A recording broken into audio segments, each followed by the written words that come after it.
Salam alaikum Mazoul, bonsoir.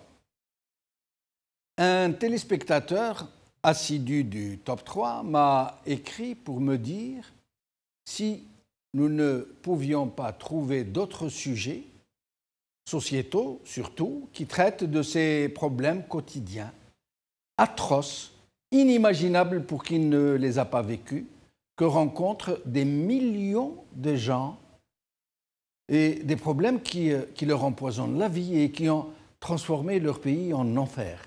Un enfer de tous les jours. Chômage, mal-vie, hugra, insécurité, cherté de la vie, absence d'hygiène publique, d'urbanisme, corruption, passe-droit, flambée des prix, incivisme, contrôle des villes par des mafias locales, santé publique sinistrée, dégradation du système éducatif, absence de justice, bureaucratie et mille autres fléaux qui font partie de la vie de tous les jours des Algériens. Il m'a dit, ce téléspectateur, que non seulement cela aurait le mérite de traiter de choses autrement plus palpables pour les Algériens, mais qu'en plus, cela leur donnerait l'occasion de respirer un peu, de sortir la tête de toute cette politique nauséabonde où ils se noient, où nous les noyons tous les jours que Dieu fait. En peu de mots, il m'a dit, cet honorable téléspectateur, que même s'il savait, s'il était convaincu, s'il ne faisait aucun doute que nous ne disions que la vérité sur la vraie nature de ce régime, sur ses prédations, sur le péril qu'il fait peser sur le pays, les téléspectateurs n'en pouvaient plus. Marre de devoir subir chaque jour les avanies de cette mafia, de devoir s'imbiber. J'ai été un peu étonné, je vous avoue, que des gens puissent se désintéresser de leur propre sort, de celui de leurs propres enfants, de leur propre pays, de ce qui lui est infligé. Mais il est vrai qu'il n'est jamais réjouissant de remuer le couteau dans la plaie. Mais avons-nous le choix? Je vous le demande, avons-nous le choix? Devons-nous nous enfoncer la tête dans le sable, regarder ailleurs, faire comme si rien n'était, si de rien n'était, et oublier que nous allons droit au mur? Il est vrai que tout ce qui arrive à l'Algérie est très déprimant, écœurant, que ça va de mal en pis et que les perspectives sont bien sombres. Il est vrai qu'à force de constater les dégâts, nous les banalisons d'une certaine manière.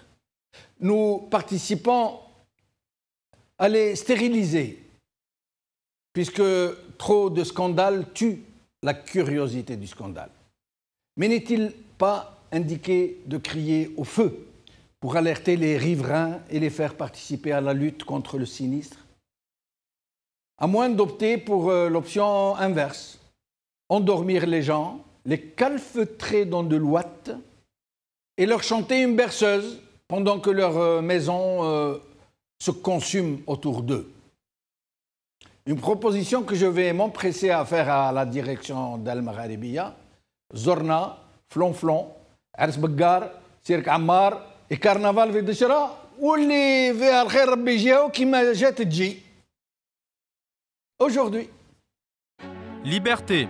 L'Institut Crisis Group le note dans son dernier rapport, l'Algérie atteinte de paralysie politique et économique, par Remouche Khaled. TSA, visa étudiant sans papier, le consul général de France en Algérie nous dit tout, par Makhlouf Meni. Le soir d'Algérie, médecin spécialiste alerte à l'hémorragie, par Nawel Imes. Algérie, sombre perspective.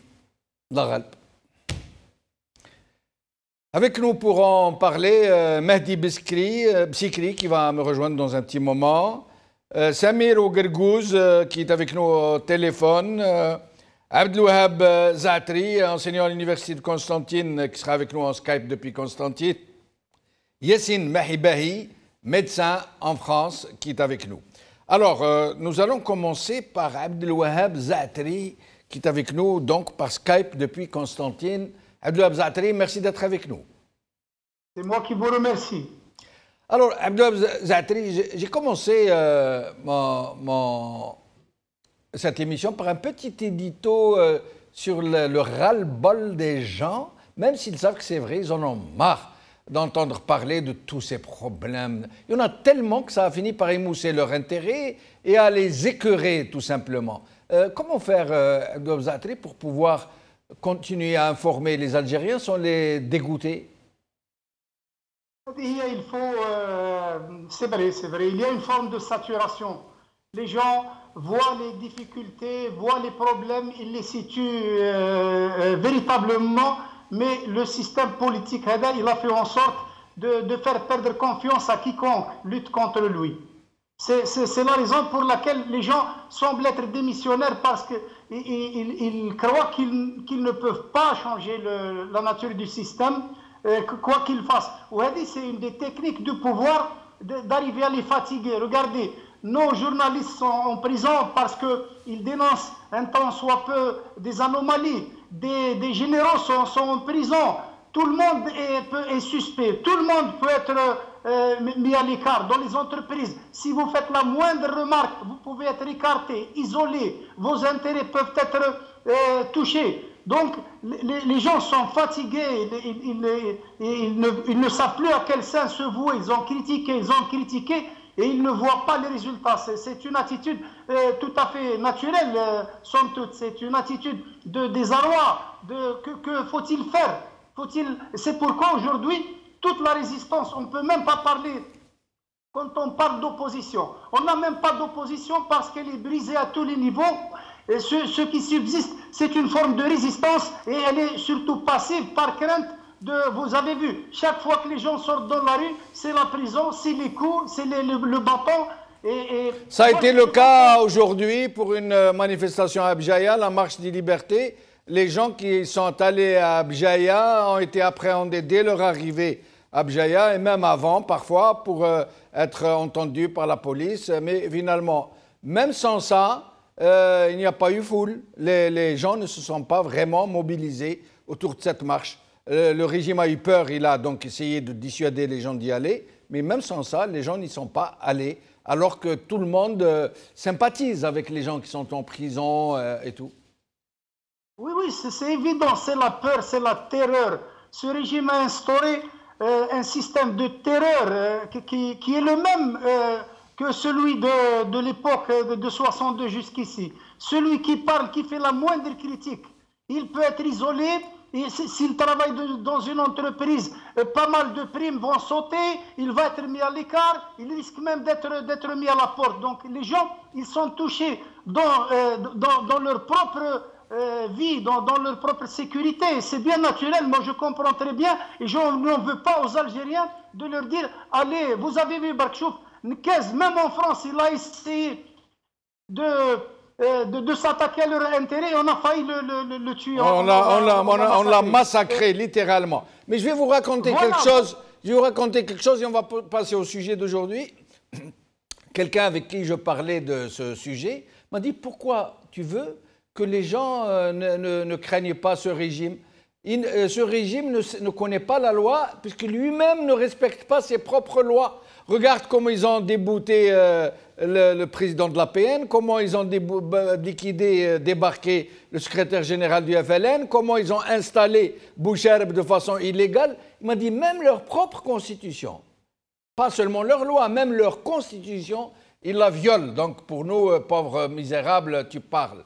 Et donc, Abdelwahab Zaatri, donc le Crisis Group, une ONG, une sorte d'institut universitaire qui rend des rapports sur la situation du pays, a rendu un rapport particulièrement accablant pour l'Algérie, particulièrement pessimiste, je dirais même alarmant, puisqu'il prévoit pour 2019, c'est-à-dire demain, une crise majeure, autant politique qu'économique, et il parle d'ailleurs de paralysie économique et politique.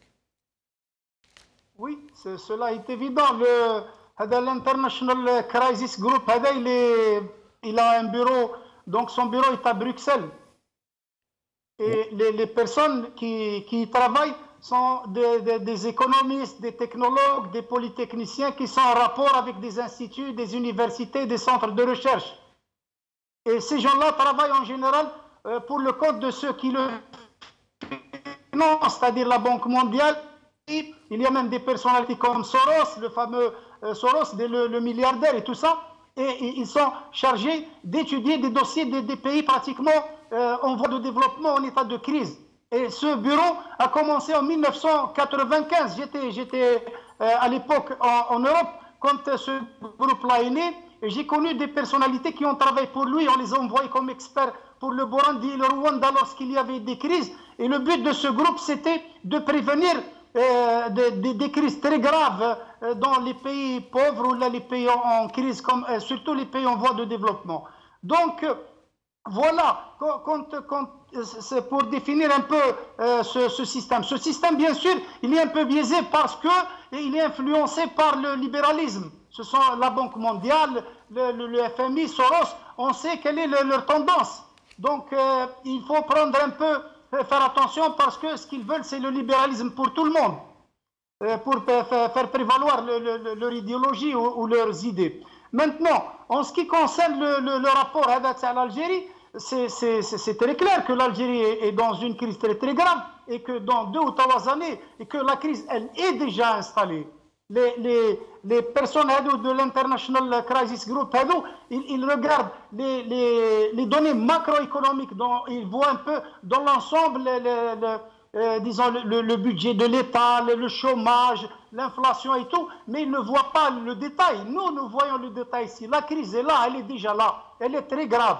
Mais il le dit, Louhab Zaatri, alors je cite, « Des réformes sont urgentes en Algérie pour diversifier une économie dépendante aux hydrocarbures et éviter une crise économique dès 2019. » Plus loin, il est inutile de compter sur le rétablissement des cours du pétrole car malgré un prix confortable du baril, la crise pourrait frapper le pays en 2019 et se greffer aux tensions entourant la présidentielle. Et plus loin, les coupes budgétaires et la politique monétaire expansionniste qui alimentent l'inflation sont insuffisantes et permettent seulement au gouvernement de gagner du temps sans s'attaquer aux problèmes de fond. Et plus loin, il est inévitable de renégocier un contrat social implicite dans le pays, à savoir que l'État pourvoit aux besoins d'une population tenue de s'exécuter, etc., que des recommandations de ce genre. Mais restez avec nous, Abdou Zaatri. Je reviens à vous dans un moment. Avec nous, Samir Ougargouz. Merci d'être avec nous, Samir Ougargouz. Merci à vous, M. Benchenouf, de m'avoir invité. Vous voulez me rappeler votre fonction? Moi, M. Benchenouf, je suis juriste, chef d'entreprise. Je gère des plateformes juridiques liées dans la Legal Tech, et notamment une relative à la défense des droits des individus.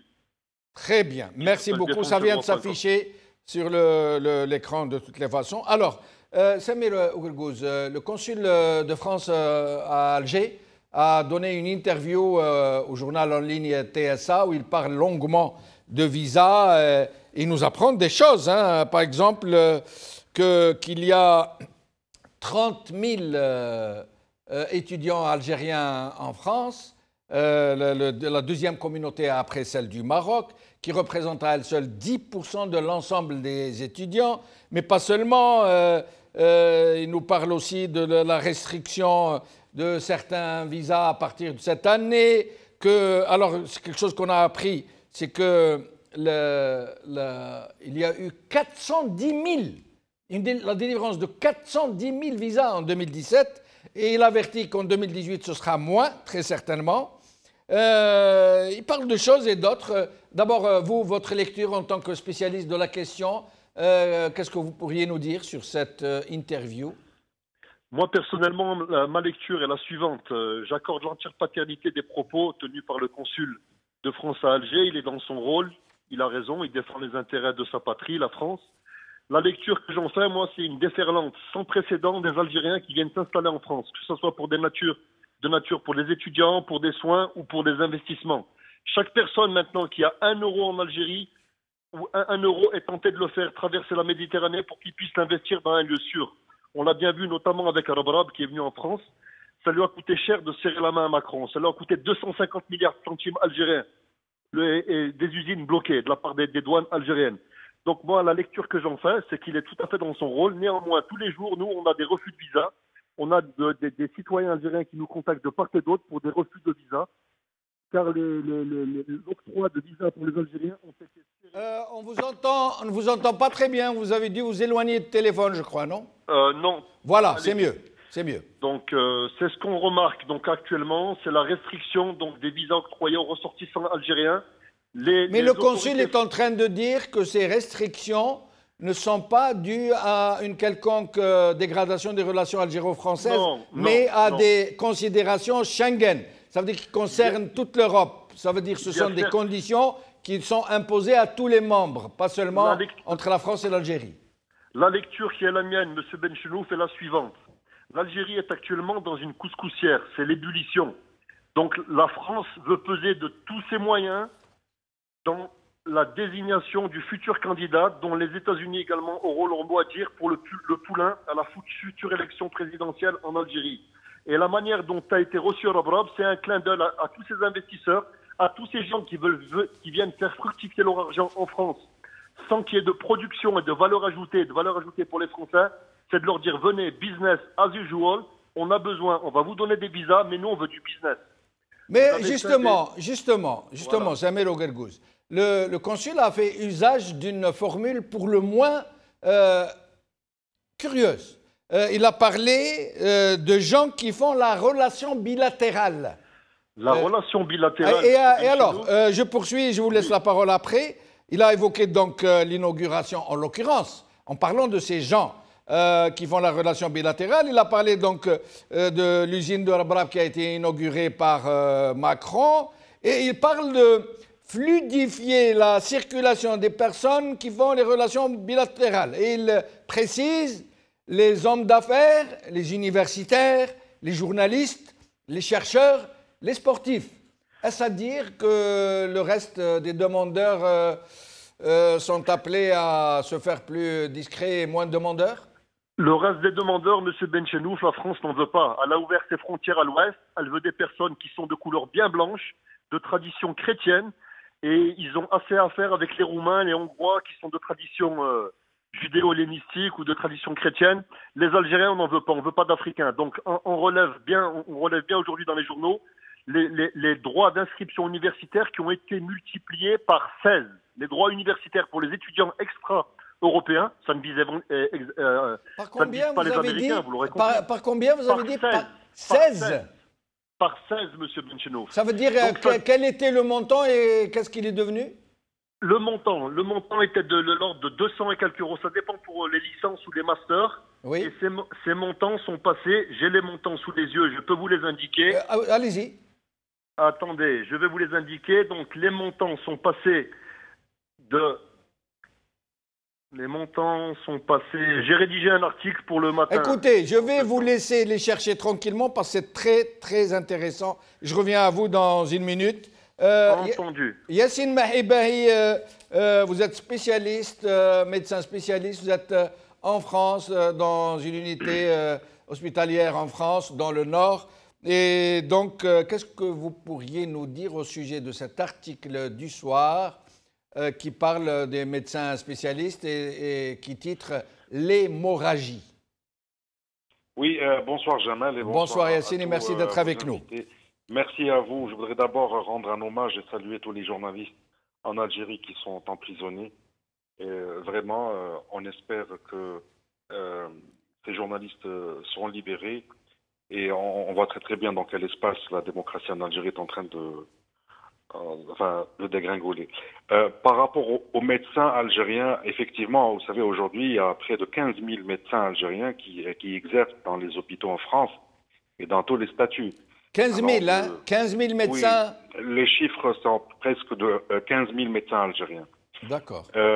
Allant du statut de faisant fonction d'interne jusqu'à l'assistant, praticien hospitalier, etc. Et nous ne parlons pas des médecins qui ont accepté le statut d'infirmier. N'en parlons pas de ça, bien sûr. D'accord. Je pense que quand même c'est assez extraordinaire parce que on rappelle aux téléspectateurs que la médecine à l'époque en Algérie, ce n'est pas très très loin, hein, dans les années 90, l'Algérie formait des médecins du Moyen-Orient, du Maroc, de la Tunisie et du reste des pays d'Afrique. Aujourd'hui, on voit bien que les médecins algériens ne sont plus épanouis en Algérie. D'abord parce qu'il y a ce système de santé qui est complètement à refaire.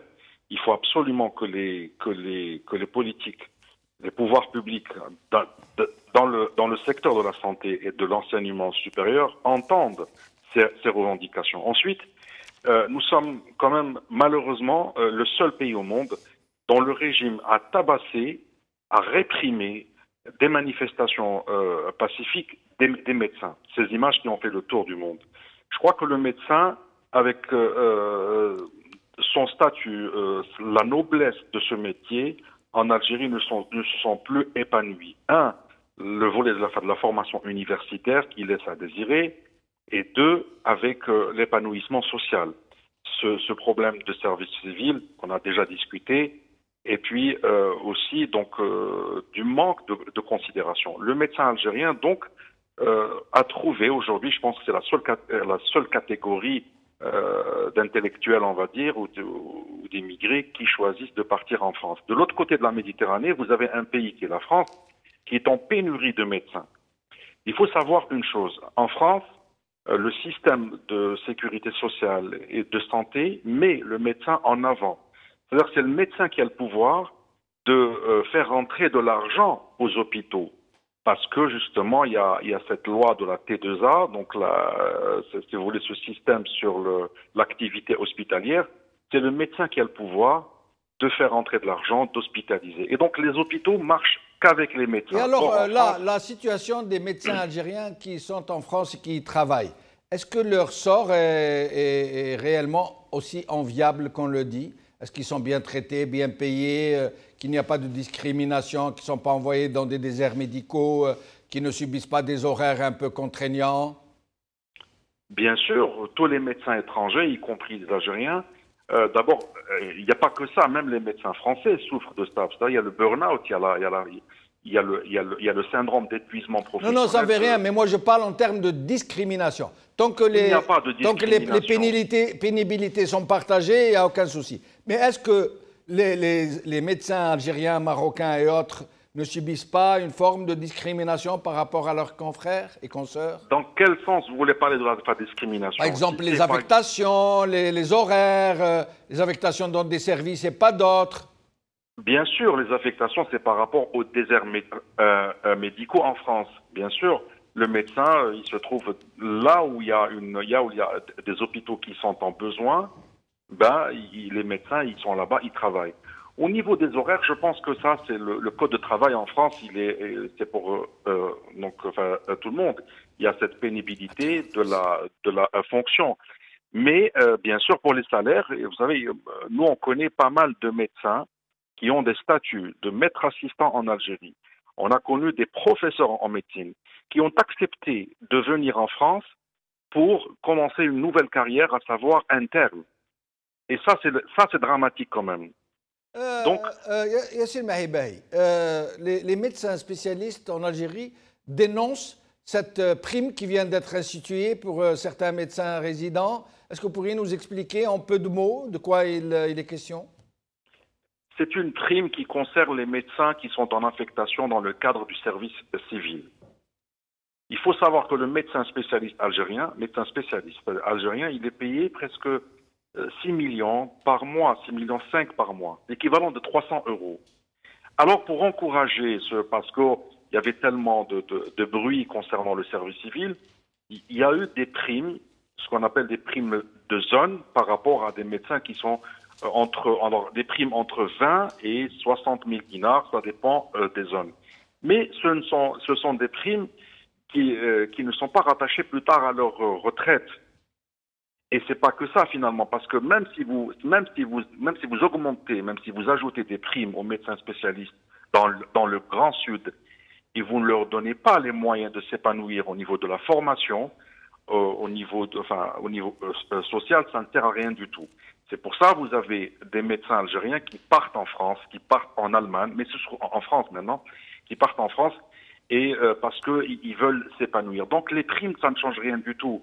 Même si vous donnez beaucoup plus de primes, si on ne revient pas au b.a.-ba, c'est-à-dire l'épanouissement du médecin dans sa fonction, le rôle du secteur public hospitalier, parce qu'on assiste aussi, ça il faut le dire, à l'agonie de l'hôpital public algérien qui était à l'époque le fleuron. Donc on assiste à la mort de l'hôpital public et à l'émergence d'un système privé anarchique. Quand vous avez des médecins... Justement, j'ai une question à vous poser sur puisqu'on en parle, hein, ce n'est pas le sujet du jour, mais c'est important.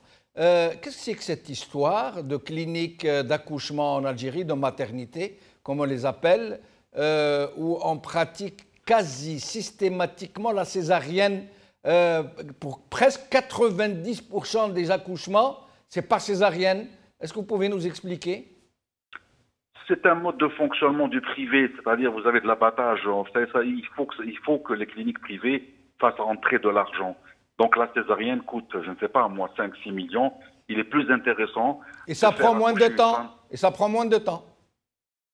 Ça prend moins de temps, ça prend 1 heure, on va dire, entre l'anesthésie et le bloc opératoire, mais ça coûte très très très cher à la patiente, à la parturiente. Mais ils ont le droit de faire ça, mais j'allais dire que c'était presque criminel. Comment peut-on opter pour un mode d'accouchement plutôt qu'un autre, juste parce qu'il rapporte plus d'argent, qu'il laisse une grosse cicatrice sur le ventre de la dame, qui lui fait courir les risques de l'anesthésie? Ça devrait être interdit, ce genre de pratique. Oui, bien sûr, mais ça, c'est au Conseil de l'ordre national algérien de débattre, de discuter sur ça et de parler de la vraie déontologie. Mais ça ne m'étonne pas parce que ça fait partie d'un système, comme je vous ai dit, privé anarchique. Il n'y a pas que dans les maternités. Vous avez des médecins cardiologues qui exigent aux patients de faire une batterie de tests alors qu'il suffit juste d'une consultation. C'est un moyen de se faire rentrer de l'argent. Et j'en passe. Donc, je reviens à vous, Yassine Mahibey, dans un moment. Excusez-moi de vous avoir interrompu. J'aimerais que vous me parliez de ce jeune médecin que vous avez rencontré, qui vous a raconté un peu ce qui lui était arrivé. Je ne sais pas si vous avez reçu l'autorisation de le faire. Je reviens à vous dans un moment et nous venons de recevoir Mahdi Bsikri. Merci d'être avec nous. Mahdi Bsikri. Bonsoir Jamal. Le prix dans la circulation. Ouais, les bouchons périphériques. Ça arrive. Alors, donc, cette histoire de visa, le consul français a donné une interview à TSA où il parle de visa. Il parle que d'une restriction, il faut s'attendre à ça va être moins, mais il explique que c'est Schengen, hein, que ce n'est pas la France, que c'est les règles Schengen de tous les pays européens qui font que chaque partenaire, chaque membre doit appliquer les mêmes règles pour tout le monde. Mais il n'en demeure pas moins que ça va diminuer, il n'en demeure pas moins qu'il évoque une curieuse phrase, hein, je vais la retrouver. Il parle de communautés bilatérales, de communautés qui font les relations bilatérales, c'est-à-dire de gens qui sont intéressants pour la France et pour l'Algérie, en ce sens que ce sont des médecins, des journalistes, des chercheurs, des hommes d'affaires, et que c'est à cela particulièrement qu'il faudra accorder des visas. Alors, qu'est-ce que vous pourriez d'abord nous dire sur cette interview, si vous l'avez lue? Très bien. En fait, il ne faut jamais reprocher aux pays de penser à leurs intérêts. Le malheur, c'est quand les dirigeants d'un pays ne pensent pas aux intérêts de leur société et aux intérêts de leur nation. Il est là le problème. C'est-à-dire que les pays occidentaux, de manière générale, ils sont dans une optique... Ils sont dans une option de marketing, c'est-à-dire ils rédigent des lois qui les arrangent, ils concluent des contrats qui les arrangent, et puis ils entreprennent des négociations qui arrangent leur société et leur pays. Donc, c'est tout à fait légitime. Donc voilà, c'est tout à fait légitime. Et puis, c'est-à-dire la question qui se pose, qu'est-ce que les dirigeants locaux africains ou asiatiques, qu'est-ce qu'ils peuvent faire pour leur société et leur pays? Ça, c'est la première question. Deuxièmement, la problématique de fond, c'est que les pays occidentaux, ils ont toujours mal analysé la situation dans les pays africains ou asiatiques, ou plus exactement dans les pays du monde arabo-musulman. Et deuxièmement, c'est-à-dire quand ils enclenchent des guerres dans nos pays et quand ils ne pensent pas aux intérêts des pays qui vivent dans ces qui ne pensent pas aux intérêts des sociétés qui vivent dans ces pays de cette sphère, il ne faudrait pas s'étonner qu'il y ait un retour de flamme. Quand je dis retour de flamme, ça veut dire quoi? C'est-à-dire qu'au lieu de privilégier la paix, ils sont dans une optique guerrière. Au lieu de privilégier des négociations où tout le monde serait gagnant et eux, qu'est-ce qu'ils font? Ils pensent plus à leurs intérêts étroits qu'au lieu de partager les richesses. Donc, c'est-à-dire qu'il ne faut jamais s'étonner lorsque il y a un retour de situation qui n'est pas attendu par les sociétés de ces pays occidentaux. Maintenant, c'est quoi la solution? C'est qu'il faudrait peut-être revoir le modèle de société au niveau mondial. C'est-à-dire plus de partage de richesses, plus de respect mutuel, et ainsi de suite. C'est-à-dire que si on traite la problématique en surface, on risque de ne pas voir ce qu'il y a au fond des océans. Oui, mais il y a des réalités, comme par exemple... je crois que ça dépend aussi des pays, de leur État, si tant est qu'ils aient un État légitime, fort, élu démocratiquement, ou s'il s'agit d'un régime mafiocrate qu'on traite par-dessus la jambe. Vous vous rappelez que l'ambassadeur de France, dans une interview publique, dans une conférence publique plutôt, avait quasiment jeté à la foule cette histoire de hauts fonctionnaires qui vont en France, qui squattent, qui volent les hôpitaux, qui se font soigner gratis et qui se sauvent en laissant des factures. Il n'y a pas longtemps aussi, on a parlé des enfants des parlementaires et des familles et de leurs familles qui n'auront plus droit à un traitement de faveur et qui devront s'aligner avec tout le monde. Vous voyez, c'est donc qu'il y a vraiment réellement, vous sentez que dans l'attitude de l'État français, qu'il y a comme du mépris pour ce régime. Ils ne s'en cachent pas, ils ne les prennent pas avec des pincettes, quoi. Ben justement, c'est-à-dire en fait rien n'est gratis parce qu'en fait il y a toujours des factures en suspens. Oui. Et si on parle du cas algérien, c'est toujours la CNAS qui paye les pots cassés en fin de compte. C'est la CNAS qui paye les prises en charge des hauts fonctionnaires qui viennent soigner ici? En fait, ça dépend de l'institution et de la structure en fait. D'accord. Voilà, c'est-à-dire. C'est un général par exemple. Ben en fait, là, c'est plus la caisse de sécurité sociale militaire. Exactement, voilà, et ainsi de suite. C'est-à-dire, en fait, si quelqu'un vient se soigner en France, et s'il ne paye pas la facture de ses poches, et ben, elle retombe sur les caisses, on va dire, publiques. Le consul, il parle de fluidifier la circulation des gens qui font la relation bilatérale. C'est-à-dire les fonctionnaires, les journalistes, les hauts fonctionnaires, les hommes d'affaires, les sportifs. Et là, il dit qu'il faut fluidifier ça veut dire qu'ils vont leur accorder plus de visas. En fait, lui, il fait plus allusion au profil qui risque de ne pas revenir, c'est-à-dire qui risque de revenir, je veux dire, c'est-à-dire c'est plus des profils qui vont pas penser à l'immigration illégale, c'est-à-dire c'est plus des personnes qui viennent ici pour des vacances ou bien pour des études et qui dans la plupart des cas reviennent dans leur pays d'origine. Le message il est peut-être subliminal, mais il est très très diplomatique. Ceux qui respectent son rôle, c'est-à-dire on donne des visas à ceux qui sont utiles.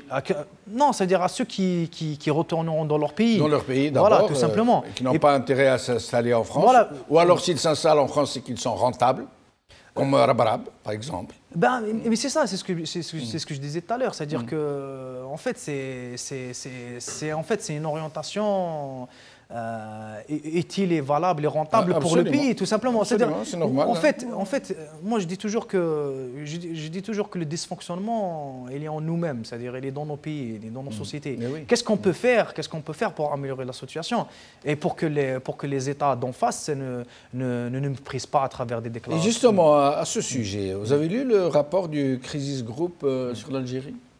Oui, effectivement. En fait, juste pour la précision, le Crisis Group, pour l'information, c'est une association non gouvernementale, en effet, mais qui est financée à hauteur de 40% par des pays appartenant à l'OTAN. Et il y a même des entreprises privées. Abzati nous a dit tout à l'heure, même Soros, par exemple, entre autres. Soros, ça je ne sais pas, et je ne mets pas en doute ce qu'il dit le monsieur, mais par exemple il y a aussi des entreprises privées comme Exxon ou Shell qui participent au financement de Crisis Group.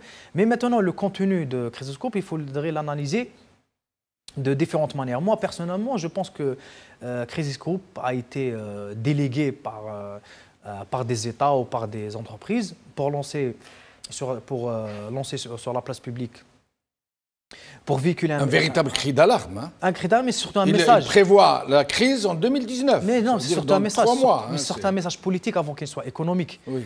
Ce serait plutôt, moi c'est comme ça que je le vois, ce serait plutôt que les pays occidentaux et les entreprises, les multinationales plus exactement, ne seraient pas, on va dire, d'accord avec un 5e mandat. Voilà. Bah oui, vous pensez que c'est plutôt...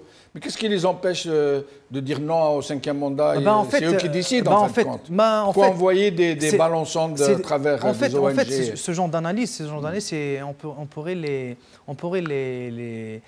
comparer à une sorte de logiciel informatique où, à un certain moment, le logiciel informatique il vous dit qu'en 2019, en 2020, en 2021, il risque d'avoir un bug. Voilà. Pour eux, je pense qu'un 5e mandat, il est synonyme d'instabilité. Voilà. Et de ce fait, ce n'est pas dans leurs intérêts de se retrouver en face avec un pays instable politiquement et que le volet sécuritaire ne soit pas maîtrisé. Voilà. Abdelwahab Zaatari, toujours avec nous? Oui. Alors, Abdelwahab Zaatari, d'abord au sujet de cette interview du consul concernant les visas. Il ne s'en cache pas, hein, monsieur le consul. Il le dit de façon très claire. Il dit qu'il souhaite privilégier des gens qui font la relation bilatérale. Hein. Il donne comme exemple M. Rabrab. Et il désigne aussi d'autres catégories de gens qui seront dans cette vision de fluidification des visas, de la circulation. Il parle d'hommes d'affaires, d'universitaires, de journalistes, de chercheurs, de sportifs, etc. Alors, à votre avis, les autres doivent aller se recoucher, terminer les visas pour tout le monde? Absolument, Jamal. Finalement, la France, vu la situation où on est l'Algérie, avec les boat people, les gens qui fuient, qui ne reviennent pas même quand ils partent avec des visas, les harragas, ils font de l'immigration sélective.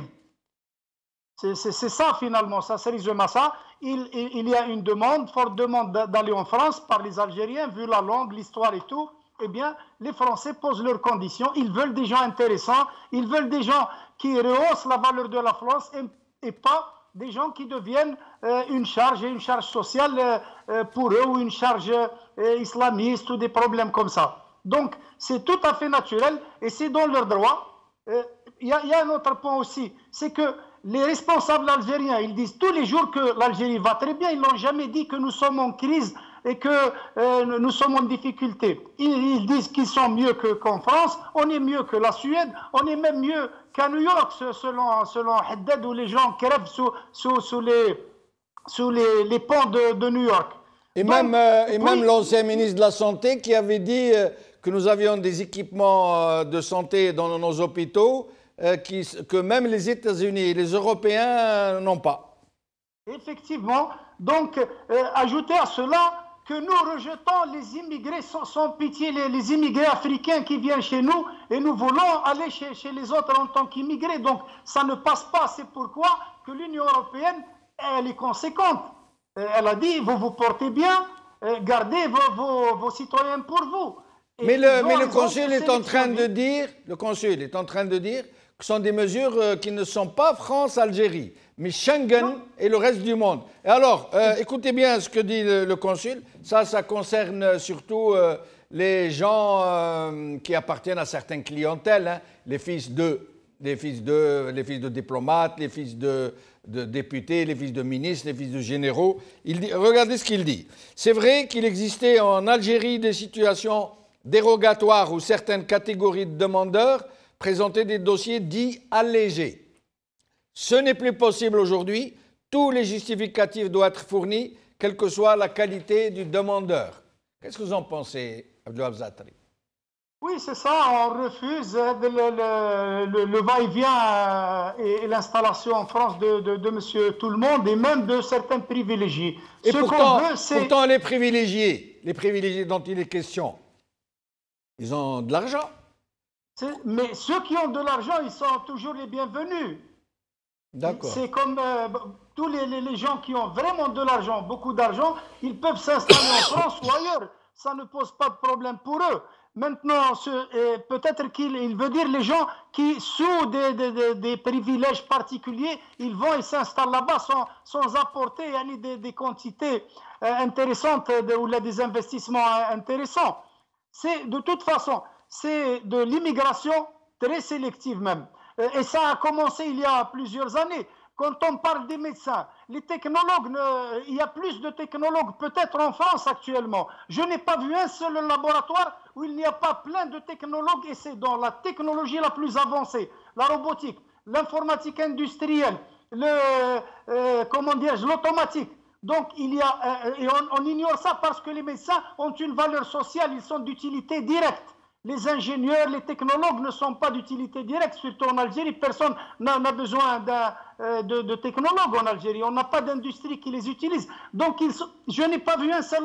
Parfois, dans certains laboratoires en France, on est plus nombreux en tant que Nord-Africains que Français.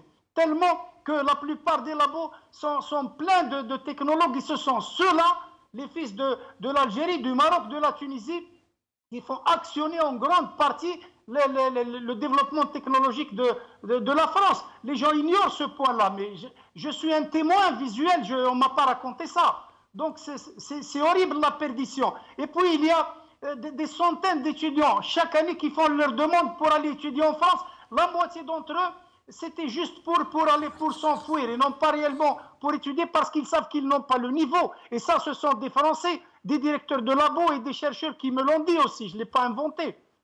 Donc, nous sommes vraiment dans une situation catastrophique, quel que soit l'angle dont on regarde la question. Les jeunes Algériens n'ont pas d'autres alternatives que d'aller ailleurs. Restez avec nous, Abdou Zatri. Et je reviens à Samir Ougergouz. Alors, qu'est-ce que vous deviez nous donner comme information? Oui, M. Benchenouf. Donc, déjà, de prime abord, je voudrais que le débat, il ne s'agit pas de jeter l'opprobre ou le discrédit sur telle et telle institution, qu'elle soit d'Algérie ou de France. Et pour rebondir avec les contributeurs qui sont passés sur votre plateau, il me paraît donc nécessaire de rétablir donc le débat dans toute sa pondérance, son équilibre et dans tout son crédit. Donc, concernant le rapport qui a été rendu par le International Crisis Group, dont l'ancien ministre des Affaires étrangères algérien, Ramtan Lamamra, fait partie du board d'administration, fait partie du conseil d'administration, il me paraît que celui-ci doit être pris avec toutes les pincettes qu'il faut. Moi, depuis que je suis né, que ce soit en France ou en Algérie, on m'a dit que c'était la crise. Donc la crise, c'est pas nouveau, c'est pas quelque chose de nouveau pour les Algériens. Les pauvres, ce seront toujours eux qui trinqueront. Les riches s'en sortiront toujours. Oui, donc, mais il n'y a plus ce matelas financier qui permettait de corrompre un peu tout le monde, d'anesthésier toute une société, de se ménager des alliés naturels qui se comptent par millions. Là, il n'y a plus d'argent. Le matelas financier, M. Benchenouf, le matelas financier constituait à l'époque les ressources gazières et les ressources pétrolières. Maintenant, c'est le Sahara qui est en train d'être cédé, que ce soit aux entreprises multinationales, notamment avec l'Allemagne. Une des raisons pour laquelle l'Algérie, les ressortissants algériens ont des difficultés à se procurer des visas. Si maintenant les Algériens veulent des visas, ils ont qu'à aller le demander en Allemagne. Les Français veulent faire du business, et c'est dans l'ordre naturel des choses, dont les visas sont accordés de manière discrétionnaire et de manière souveraine par les autorités françaises, de délivrer des visas avec les pays avec lesquels ils font du business. Que les Algériens aillent en Chine, aillent en Allemagne. Donc voilà, vous comprenez à peu près la logique française dans ce multilatéralisme annoncé, qui ne dit pas son nom. Voilà, ça c'est la réalité. Au niveau des mesures donc, gouvernementales prises par les autorités françaises, qui consistent pour l'année universitaire 2019, elle consistera pour un Algérien qui veut s'installer, qui veut prendre une inscription universitaire en licence, de débourser 2 770 € au lieu des 170 € qui avaient lieu jusqu'à cette année. Alors, et vous nous dites, c'est ça que vous deviez nous donner. Alors, oui. et vous nous dites, c'est 16 fois plus. Oui, de 170 € pour une L3, c'est passé à 2770 €. Et pour les masters, ça va passer de 243 € à 3770 €. Donc vous comprenez bien que ces mesures gouvernementales ne visent pas les Américains. Ils visent en particulier le contingent africain et le contingent le plus important qui fournit les universités françaises, les Algériens. Donc ça sera une barrière et une double peine, une barrière à l'entrée, pratique, qui mettra un frein à l'immigration. Mais quand on sait que la quasi-totalité des étudiants algériens, la plupart du moins, parce que généralement les enfants du régime ne sont pas très doués, qui sont dans les universités françaises, dont nous savons que leurs moyens sont limités, comment ils vont faire? Là est toute la question. Justement, les mesures consulaires, les mesures gouvernementales qui ont été prises, vous savez que pour demander un visa, pour un ressortissant algérien, un étudiant, il faut qu'il mette à peu près 7 500 € dans un compte. Et souvent, ce n'est pas trop le cas. C'est d'argent qui est mis, qui est retiré, et les services français le savent très très bien. Donc ça sera une manière de dire, écoutez, venez en France, venez dans nos écoles privées, mettez 5-6 000 € par an dans une école privée, faites tourner nos écoles, ou bien vous allez payer des droits d'inscription. Ils savent que le savoir, c'est un investissement. C'est un investissement. Et ça pose même un problème de sécurité nationale pour les autorités algériennes, puisque tout le monde fout le camp d'Algérie. Que ce soit les chercheurs, que ce soit les ingénieurs, que ce soit les médecins, que ce soit toutes tranches, les artistes, les poètes, voilà. Donc, à ce niveau-là, il ne va plus rien rester en Algérie. Et en plus, c'est de l'intérêt de l'Algérie également que ces gens partent, d'une certaine manière, puisque après nous, le déluge. Mais le pire, c'est que ça n'empêche pas l'hémorragie quand même. La plupart des gens qui font des études veulent venir en France, malgré ce que vous êtes en train de nous dire. Les études, nul n'est prophète en son pays, monsieur Benchelouf. Si vous avez fait l'école polytechnique en France, il est toujours de bonne loi d'aller se former au MIT, aux États-Unis, de faire des programmes de recherche très pointus en Allemagne ou à Tokyo. Donc un Algérien qui veut se former en France, c'est dans l'ordre tout à fait normal des choses. La France a un très très bon niveau d'enseignement. L'enseignement jusqu'à maintenant, est resté dans une certaine mesure gratuit comparé aux États-Unis où ils vous payez peut-être de 50 à 150 000 $ par an pour une inscription universitaire. Donc je pense que les étudiants algériens qui veulent se former en France, why not? Voilà, la dure réalité. Restez avec nous, Samir Ougergouz. Très rapidement, Yassine Mahibahi, vous m'avez parlé d'un médecin que vous avez rencontré qui vous a raconté une drôle d'histoire. Est-ce que vous pourriez nous la dire? Oui, je préfère garder l'anonymat quand même. Oui, bien sûr. Je vais vous raconter, donc voilà, c'est par respect. Donc non, mais vous savez, c'est parmi tant d'autres histoires des médecins. Donc c'est un médecin qui était qui était sur le point de préparer son agrégation. Donc il a un statut de maître assistant, c'est-à-dire il est hospitalo-universitaire en Algérie, et qui a préféré, qui m'a dit, j'en ai eu marre, et donc je suis venu accepter le statut d'interne. Mais moi je voudrais donc mettre l'accent. Vous savez, il faut pas trop parler de la précarité, parce que lui, qu'est-ce qu'il m'a raconté, c'est assez frappant. Il a accepté de venir en France avec toute la précarité, certes, mais il m'a dit ceci: je préfère avoir une précarité provisoire pendant quelques années, le temps que je fasse mes équivalences, que de rester dans une précarité permanente en Algérie, moi et mes enfants. Et donc, pour apporter de l'eau à votre moulin, moi, je connais personnellement une dame médecin qui était médecin, chef, qui avait une responsabilité dans une ville que je ne dirai pas, et qui a accepté le statut d'infirmière ici en France, et qui est infirmière en ce moment. Et je vous laisse poursuivre. Oui. Je vous laisse poursuivre. Oui, ça c'est clair. Mais en fait, il faut pas. Moi, je pense que ça fait partie, si vous voulez, de la dimension de l'immigration. Ce sont des médecins qui ont accepté de sacrifier un statut professionnel pour justement assurer un avenir meilleur à leurs enfants. Et c'est là où moi je leur tire chapeau. Parce que je suis certain qu'ici en France ou aux États-Unis, enfin aux États-Unis, bon, c'est un peu difficile, mais ici en France, il y a quand même des possibilités à long terme de passer des équivalences, de faire de ce qu'on appelle des validations, donc enfin des acquis, parce que la France, justement, c'est ce qu'il a dit, monsieur, ou votre invité là, la France, si vous voulez, elle agit par intérêt. Il y a une pénurie de médecins. Nous avons une main-d'œuvre bon marché qui vient d'Algérie, qui vient d'Afrique. Toute formée, surtout, vous imaginez, toute formée quelqu'un qui avait la primaire, le secondaire, le supérieur et le reste, et qui vient, on le cueille de l'arbre, tout prêt, on l'injecte, on n'a pas perdu un centime pour le former. Absolument. Même... Alors c'est sûr que bien sûr les premières années c'est toujours dur. Nous-mêmes à l'époque quand on est venu en France, ça il faut pas le cacher, on a souffert, on a galéré avec les équivalences, on a bouloté à droite et à gauche, etc. Mais enfin, il y a un temps à tout. Mais en Algérie justement c'est ça le problème, c'est qu'il n'y a pas d'épanouissement ni social ni sur un plan professionnel. Et c'est pour ça que ces médecins-là préfèrent cette précarité et puis assurer un avenir plus ou moins restez avec nous, Yassine Mahibey, pardonnez-moi de vous avoir interrompu.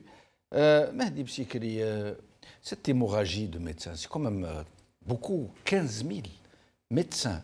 Vous imaginez, un médecin que vous perdez, c'est déjà énorme. Surtout avec nos déserts médicaux, nos manques d'hôpitaux. On perd 15 000 médecins. Et la demande est encore croissante. Beaucoup de médecins veulent partir. Vous pensez que c'est supportable comme ça, ça va perdurer longtemps comme ça? Si la situation politique reste la même, bien sûr que ça va perdurer. En fait, on peut parler d'un phénomène social, c'est-à-dire l'immigration, pour tous les profils, que ce soit médecin ou n'importe quel profil. La problématique de fond, elle est politique. C'est-à-dire que tant que la situation politique ne change pas, il y aura toujours des départs. Tout simplement parce qu'en fait, l'être humain, il a des aspirations qui sont légitimes. Il a de l'ambition, d'accord ? Une amélioration au niveau social. Il y a des gens qui ont des enfants. Il y a l'environnement. Par exemple, si on parle des étudiantes. Pourquoi? Parmi les facteurs qui les poussent à quitter l'Algérie, il y a le harcèlement. Il ne faut pas se mentir. Discuter avec des Algériens, vous diront, dans la rue, elles souffrent. Oui, les ça peut jouer, ça, pour vouloir changer de vie? C'est pas que ça peut jouer, c'est que ça joue. Mais quand vous dites, tant que la situation politique comme ça ne changera pas, et vous avez un espoir pour que la situation politique change dans ce pays? Là, en ce moment, avec ce qui est en train de se passer? En fait, il y a toujours un espoir. Il y a toujours un espoir. Vous le voyez comment, vous? En fait, ça pourrait se produire comment? Quelle force? Quel changement pourrait survenir? En fait, sans être dans ce qu'on appelle la théorie al-Jabariya, sans être dans cette théorie, en fait, l'espoir, ça se vend, ça s'offre. C'est de la mobilisation, c'est de l'encadrement, c'est de l'organisation. Et pourtant, ça me canche, Philippe. En fait, je vous donne l'exemple de Bjaïa aujourd'hui, la manifestation. Elle a drainé à peine quelques 100 personnes. Au début, les gens avaient peur parce que les policiers arrêtaient tous les gens qui entraient à Bjaïa, qui étaient un tant soit peu connus. Puis après, quand ils ont vu qu'il n'y avait pas de mobilisation, ils les ont laissé faire le rassemblement. Il y avait à peine 100 personnes. Le fait qu'il y ait 100 personnes, c'est courageux, c'est noble. Oui, mais ce n'est pas ça le but du jeu. Oui, mais en fait, le but du jeu, c'est que tant qu'il y a des mobilisations, il faut garder espoir. Parce qu'on pouvait dire que le rassemblement de Bjaïa aujourd'hui, il pouvait être annulé pour la simple raison qu'il n'y aurait eu personne. Voilà. Mais vous, Mehdi, vous qui avez été un militant du terrain, vous avez été à Barakat, vous avez toujours battu le pavé, vous avez toujours été dans le trottoir à prendre des bannières, à vous faire taper dessus. Qu'est-ce qui fait que ça ne prend pas? Pourquoi les Algériens ne s'engagent-ils pas pour changer leur propre sort? Il est question de leurs propres enfants qui pourraient se retrouver demain dans une situation atroce. Qu'est-ce qui fait que les Algériens, ils disent Haddi Babdari, chacun pour soi? En fait, moi je pense que la société algérienne elle est très lucide. Je vous explique pourquoi. En fait, tant qu'il n'y a pas une alternative visible bien détaillée qui serait offerte à la société algérienne. Offerte, vous dites? Oui, bien sûr, il faut l'offrir, cette alternative. Par qui va l'offrir? Non, il faut l'établir. Je vous explique. Hein. C'est-à-dire avec tous les détails. Eh bien, la société algérienne, si elle constate qu'il y a effectivement une alternative qui ne va pas la mener dans l'inconnu, vers l'inconnu, pardon, oui. Eh bien là, oui, effectivement, il y aurait une mobilisation. Voilà. Parce qu'en fait, il faut faire un peu de sociologie. Voilà. Il y a des traumatismes. La société algérienne a connu des traumatismes et ces traumatismes-là n'ont pas été soignés. Voilà. Et il y a aussi la mémoire collective. Et personne ne voudrait retomber dans le sang et dans la violence. Donc, je pense qu'il faut refaire les analyses concernant la société algérienne. Et puis voilà, c'est-à-dire, on n'a pas le choix. On est obligé de croire à l'espoir, tout simplement. Merci Mahdi Bsikri. Merci Samir Ougergouz. Merci Yassine Mahibahi. Merci Abdelwahab Zaatari. Merci à vous, chers amis, d'avoir suivi cette émission. Qawala khair, salama.